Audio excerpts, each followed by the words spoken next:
Hello everyone, this is Remleiz from 40k Theories. And this is Narina from 40k Theories. And welcome to the October 2025 edition of the Patreon Q&A sessions. As always, if you'd like your questions answered, then click the link in the video description below and help support the channel by becoming a patron.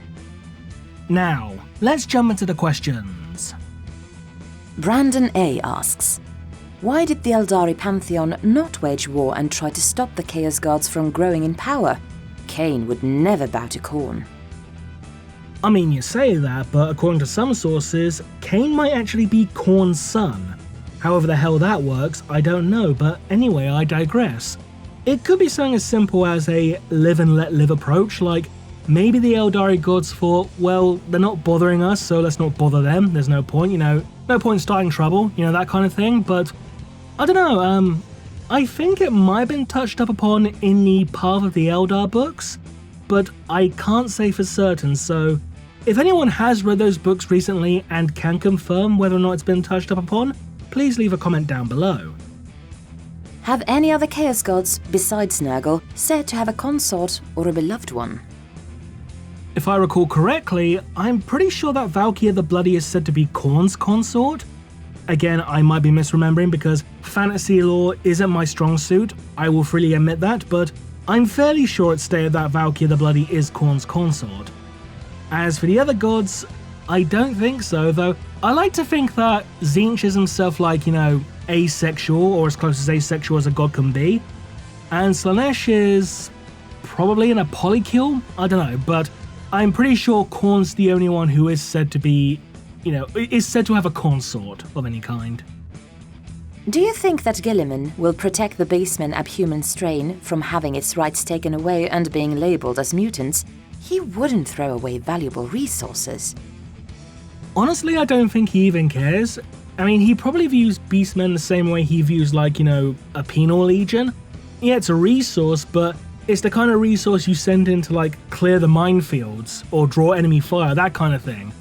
So I don't really think he'd really be a proponent for, equal rights for abhumans.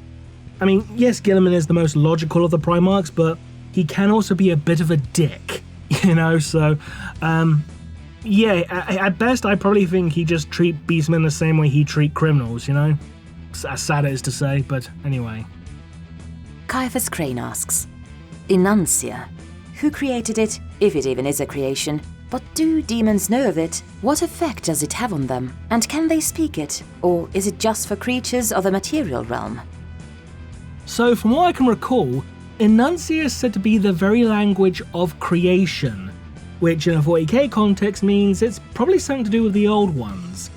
I'm fairly sure demons do know about it, and as for the effect it has on them, it's basically the same as going Fusrota and just yeeting them across the entire room, that kind of thing.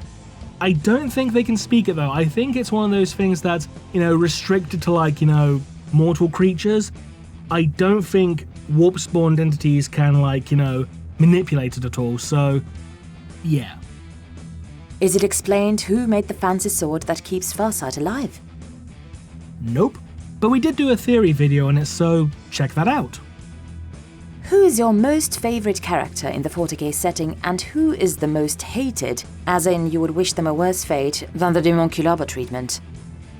I don't really have a favorite character per se, but I do have a hated character, and that character is Gendor Scrivok, because he's just a shit character.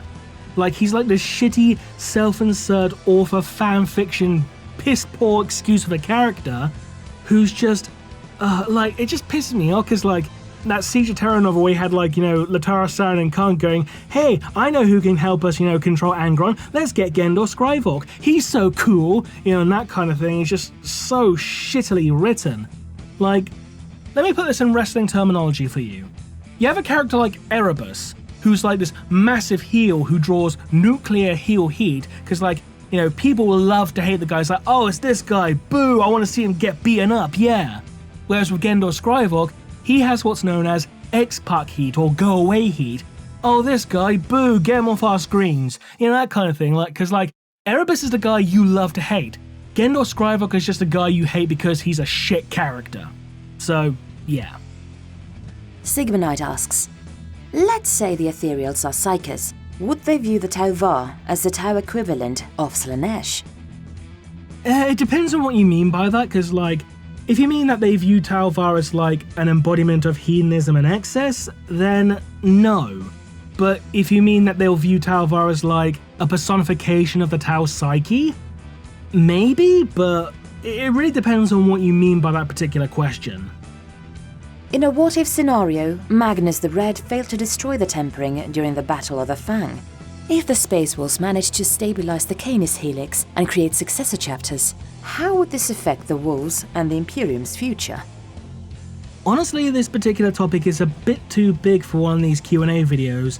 It deserves to be tackled as like a proper theory video. So what I'll do, I'll add it to my list of topics and I will cover it as a proper theory video in the future. If Trazyn was willing to trade one of his collections with you, and you have the resources to acquire one thing or individual in the galaxy, what would you get from Trazyn, and what would you trade it for? And Remleiz, that better not be me.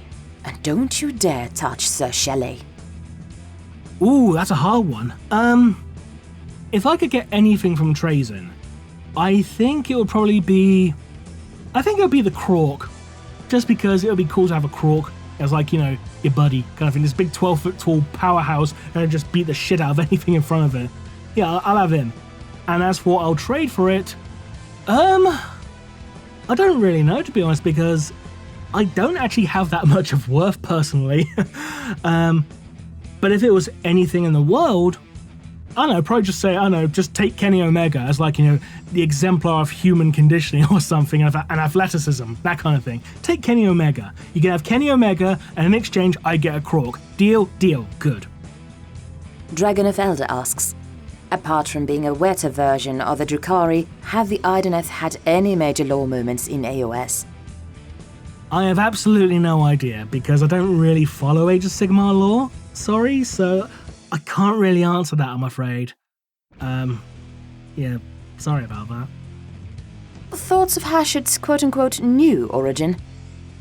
I like the implication of him being a corrupted dwarven ancestor god. I really like that idea.